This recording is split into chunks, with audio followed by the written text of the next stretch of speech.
चला आज करूयात एअर फ्रायरमध्ये मुरमुऱ्याचा चिवडा। याच्यामध्ये खाली बटर पेपर टाकला आहे मी। आता याच्यामध्ये घालूया मुरमुरे।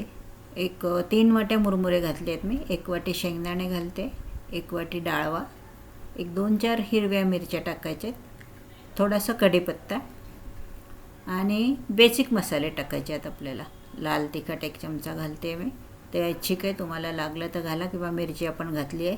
1 चमचा हळद आणि 1 चमचा धने जिरे पावडर घालते, याने चव छान येईल। चवीपुरतं मीठ।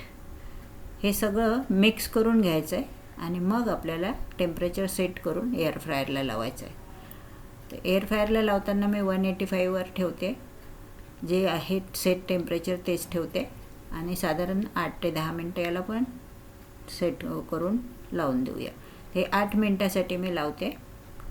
बघा 8 मिनटामध्ये आपले मुरमुरे कुरकुरीत झाले आहेत छान। याचे शेंगदाणे पण छान फुटून तयार आहेत बघा, आणि छान कुरकुरीत आपला चिवडा तयार झाला आहे।